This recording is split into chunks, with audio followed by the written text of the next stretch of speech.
Welcome back to EPL Insights. Today we will talk about Brentford versus Manchester United and then we will do the match preview between Newcastle versus Arsenal. So let's start with Manchester United versus Brentford. It's on Brentford home ground and both teams are struggling in the Premier League. They are not looking in good form. Either it's Brentford or Manchester United.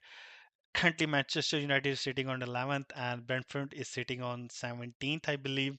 But there is not much difference in terms of the performances both teams had.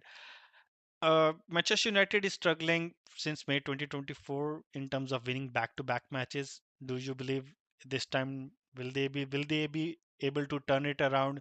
Will they be able to win back-to-back matches this time on this weekend?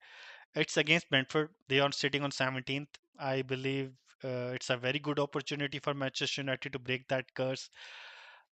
Why you think Manchester United is struggling this season or under Ruben Amorim?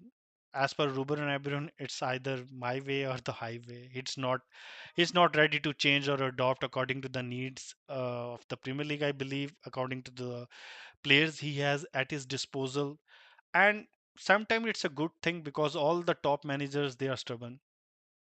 But if you talk about Pep, if you talk about Arteta, Klopp, Maresca, Slot, all these managers do adopt according to the situation, according to the squad they have in their with them or in their team, according to the quality of players they had in their team, and then based on that they make adjustment and changes.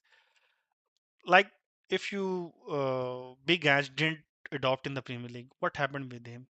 They lost 22 matches last season, and that was one of the worst performances from Tottenham in the Premier League. So I'm not saying Ange and Ruben are on the same level. I believe Ruben is a much better manager. He's a very good manager, and he's the right manager for Manchester United because in the past we have seen Manchester United have changed managers after managers, but the results are the same. Currently, they are still like the results are much worse than the past, but at least they are trying to do something based on what they can have an identity. They can have a set pattern of play. They can have a way of play which would be dominating in the future or uh, in the later part of the season. But currently, they are struggling the way they are playing. Currently they are struggling because of the uh, quality of the players they had in their squad. And this is all not all on the players, I believe, also because some of the decision making from Amron is also strange, like not playing Kobe in the DM role or in the midfield role. Instead, he's playing Bruno Fernandes and Casemiro or Ugarte rather than giving him chance. And he's a much better player, I believe, and he can do a lot for Embrun. And he again, that's just my opinion, and a lot of Manchester United fans do agree with that as well. That Bruno Fernandes should be playing the 10 role. Then playing Ahmad in the left wing position instead of the right wing position or in the left 8 or left 10 position, whatever you want to call it. So that these decisions are sometimes feel odd and they do not feel right. So that's where I believe he also needs to adjust with according to the kind of players or the quality of players he has at his disposal. If you look at the record of the Amron in the Premier League for Manchester United, he has managed 28 games, only won 7, 15 losses and 6 draws. So that is not a good result or a good image for any manager in the Premier League. And most of the managers might not survive in the Premier League with this kind of record. So that's why I believe Manchester United board is doing the right thing and keep going with him, and they should keep going with him. But Ruben Amorim also has to produce some good results, wins to ensure that they keep the confidence in him and keep on going with him. So let's see what he will do in this match because it's a very good opportunity. Brentford will play low block and they can have all the possession, they can have all the ball, and they have one of the best creator in the Premier League in the form of or in the shape of Bruno Fernandes. And with Cisco, Ibumo, and Cunha is now fit, they can definitely destroy Brentford in this game and break the curse of not winning back-to-back games. So, what do you think? What should Cameroon should do in this match? Another change which I would say they should make in this in their lineup is their goalkeeper. I believe this is the lineup with which I will go. I will play Lemon instead of Bindier because he's not looking good at all in for me, in my opinion. The light Euro Shaw, you can bring Harry Maguire instead of Shaw if you want to, but playing on the left hand side, I would believe either you can put Euro on that side and play Maguire in the middle. What you think what Amorim should do or what he will do? Midfield would be the same.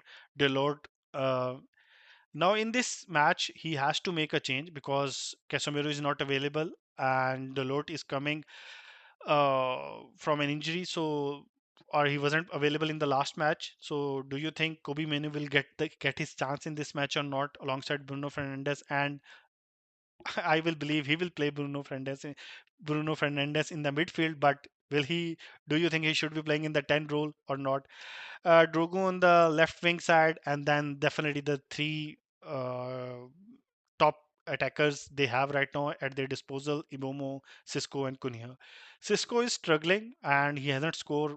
A lot of people are saying 007, all that stuff, but I believe he will come good, and he's a he's a good player, and he will definitely produce goals in this Premier League in this Manchester United team.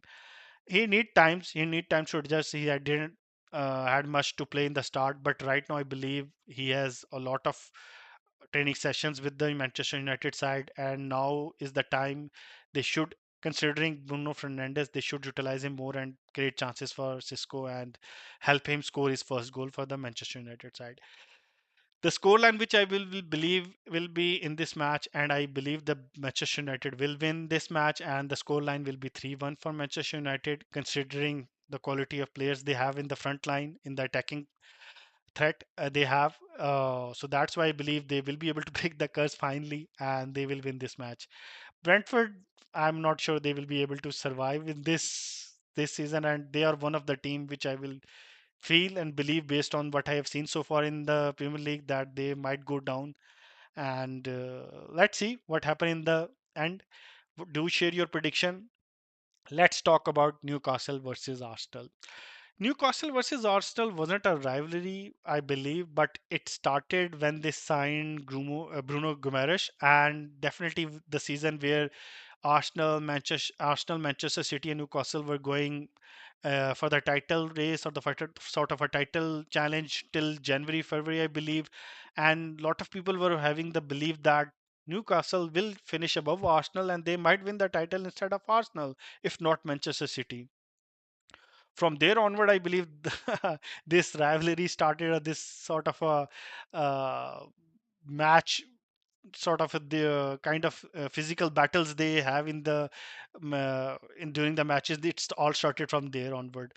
Currently, the record of Arsenal against Newcastle is not looking good if you consider the Carabao Cup semi-final as well last season, because they lost both legs against Newcastle, and they were not able to score even against Newcastle at their home.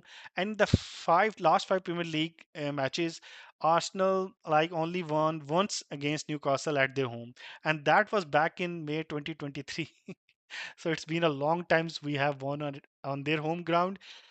So that's why I believe it would be a tough match. It would be a very physical match. And considering now Saka is back, we have, as per Arteta, Odegaard is back as well. So we will definitely have more creativity. And the lot of people who are criticizing Arteta for applying the handbrake, I believe in this match, they will see a different side of Arsenal. And Arsenal has to win this match because Liverpool has a match against Crystal Palace, and considering the kind of form Liverpool has, Isaac is now available and fully fit to play. They will definitely win that match. I do pray that Crystal Palace make a difference and either win that match. If not, at least they can draw that one. But I don't think so that will happen. Liverpool will definitely win that match, and it's before our match. Like it's on Saturday, and our match is on Sunday against Newcastle. So Arsenal will be under a lot of pressure if Liverpool has already won their match. Otherwise, because if they do not win against Newcastle, the difference will be 7 or 8 points, and that will be a huge difference to cover at the start of the Premier League campaign. What kind of match it will be? Definitely, it will be a very physical match.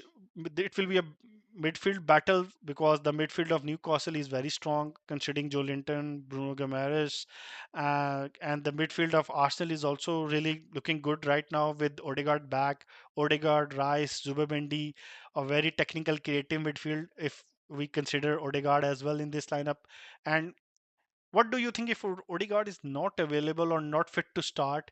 Do you think Arteta should start as in the 10 role, or should Ethan Vaneri should be given the chance? Either Ethan Vaneri looked good in the first half against in the League Cup match, but in the second half he was a little bit fading away. He wasn't creating much chances.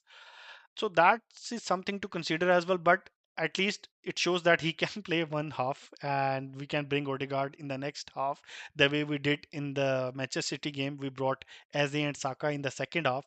So I believe if Odegaard is not fit to start, we should start with Ethan Vaneri, Eze on the left wing, and then we should bring Odegaard in the second half. I'm not going to start Martinelli or Trossard on the left wing. The reason why is that because they are not they never perform good when they are put in the starting lineup. They always struggle to perform well or perform good or produce output in the form of goals and assists when they are used as a starter. But when they are used as a substitute, I'm not sure what changes their mind or what kind of things happen with them that they suddenly look like a different players, and they suddenly look like players who can create, who can score, who can run behind the defenders, who can give tough time to defenders. Like Martinelli, he was looking really good when he was coming as a substitute in the Champions League and the Premier League matches. But when he started in the League Cup match, it was all looking like the old Martinelli, running on the byline, keeping his head down, and then at the end just passing it back to the midfield or losing the ball in the final third. So that's why I do not believe we should be going with the uh, Martinelli or Trossard in the starting lineup. The lineup which I will start in this match is, let me share that. Raya in the as a goalkeeper, definitely Timber again, right? White still look rusty, Ben White, and I will not start him in this match. I would go with Timber, Saliba, Gabriel, Calafiori, Zubamendi, Odegaard if he's fit. If not, then I would love to see Ethan Vineri in this role instead of. If not Ethan Vineri, I can say we can play Eze in this role and then start Trossard or Martelli in the left wing position. But as I was saying, that would be the last option I would go with. I will start Ethan Vaneri in the 10 role and go with Eze on the left wing side, and definitely Jokers and Saka in the other two positions. So this is my lineup for Newcastle versus Arsenal. Do you think with Isaac not in the lineup, will that make a difference? This was the same question asked to Arteta as well, and he said, "Have you watched the match against Barcelona? They didn't have Isaac, and they looked really threatening and attacking, and suddenly they are getting their form back, their sort of chemistry back. Their players are now getting their form back as well. They are now up to speed as well with the 5 to 6 matches they have played together. So definitely for this match they will be up for it. It's on their home ground. They will definitely try to make a statement with Isaac not in their team. So let's see what kind of a match we would see. In my opinion, will be a very physical match, and I believe Arsenal will come up as a winner, and they will win this match as 2-1 to Arsenal. The my goal scorers will be Yorkers, and the other goal scorer will be either Eze or Rice. What do you think? What would be the result for this match? Who will win or who will come at top? Do share your opinion, your results in the chat. Thank you so much for watching this video, and please do subscribe to my channel, like this video, and share it with others. See you in the next video. Take care. Bye.